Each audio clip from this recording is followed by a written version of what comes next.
Aisha, I never noticed she was a man. I never knew.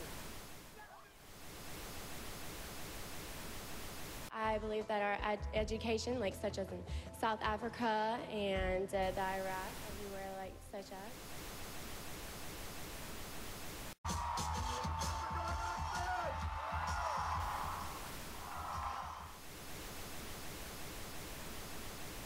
Platform 8 for the 22-28 Southern service to Eastbourne via Lewis. Please join the front to... One option, placing a tracking microchip under a service member's skin. Former Special Operations Officer. And if you hear the shouting, it's a group of demonstrators who've come. 9/11 was an inside job.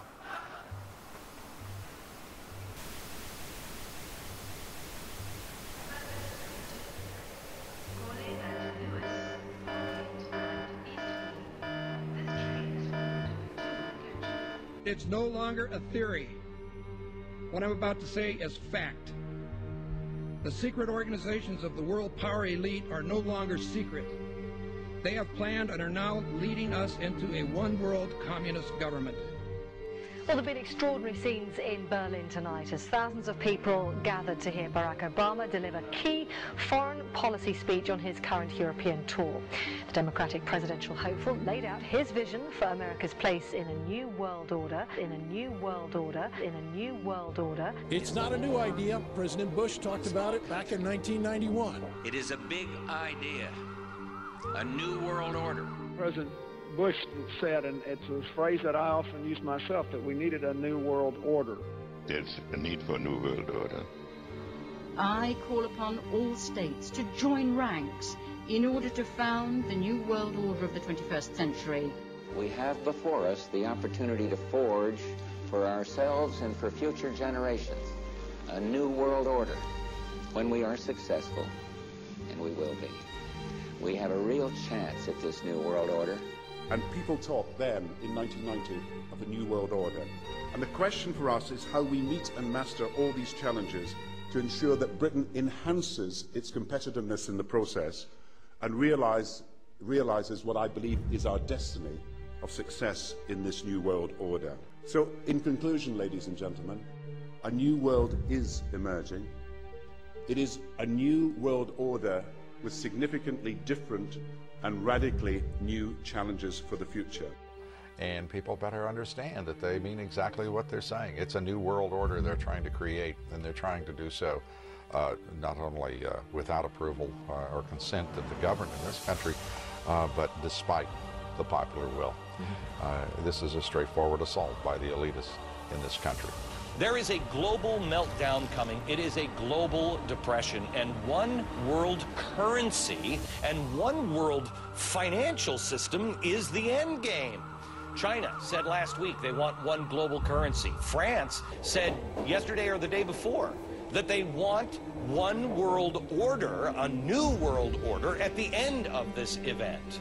Gordon Brown will today call on fellow world leaders to seize the opportunity created by the worldwide economic crisis to create a truly global society.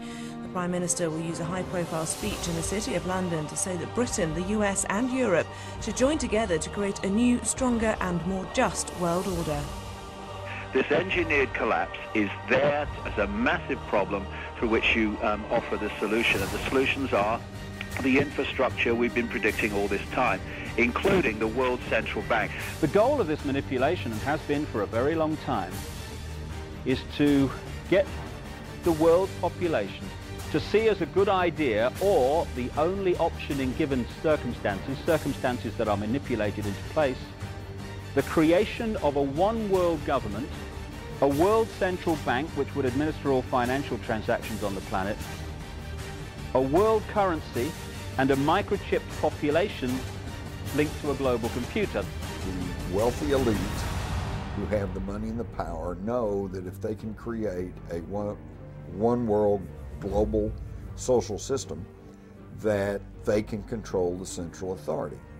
In other words, world control, world domination, one of the oldest desires in the history of the world. There's a very, very clear-cut and easily identifiable system in place that puts all of these elements from media control to government control to energy control together into one apparatus working together effectively towards its final goal, which is, you know, global control. Because of the compartmentalized pyramids that they've constructed within all these institutions of government and finance and corporations, the vast majority of people who are daily making contributions to push the world in this towards this Orwellian global state have no idea that they're doing that because they don't know how their contributions fit in with everyone else's. Only the few at the top do.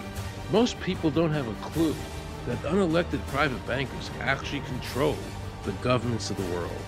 There is this like cozy little myth that is perpetuated between politicians and the media. The media report the world as if presidents and prime ministers are the final arbiters and decision makers in the world, which means that the people above the level of presidents and prime ministers that really make the decisions, they're never looked at or exposed by the mainstream media because they're not accepted to exist. The central bankers of the world are working together to create a one-world government. A global police state as sinister as anything George Orwell ever wrote about, where every person on the planet Earth will have an RFID chip implanted. It is the first implantable microchip for humans that has multiple security, financial, and healthcare applications. More than 100 law enforcement officials in Mexico are having microchips implanted in their arms. The chips allow a person to be scanned, sort of like a cereal box at the supermarket. Just like the microchips implanted in the necks of dogs and cats, allowing lost pets to be identified, this glass capsule can do the same for humans.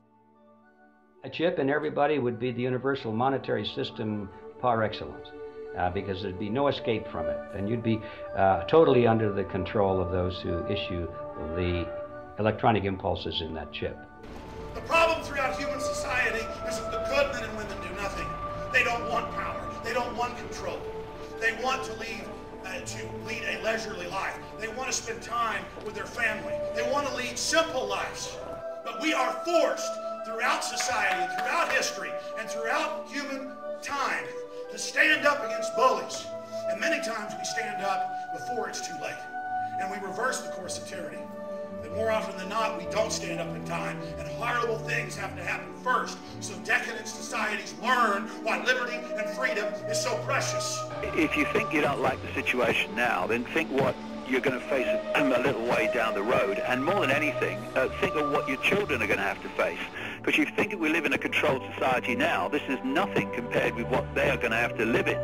So in terms of parents who are listening to this information, I would say this: go and look your children in the eyes and tell them that you can't be bothered, or you're too frightened to do anything about it. You're too frightened to get involved, too frightened to get involved in being another conduit for getting this information further and further expanded into the public mind, that you're too frightened to get together with others to stop cooperating with this system and to not be intimidated into coming into line, which is a bit like coming into line in a concentration camp and thinking it'll be okay.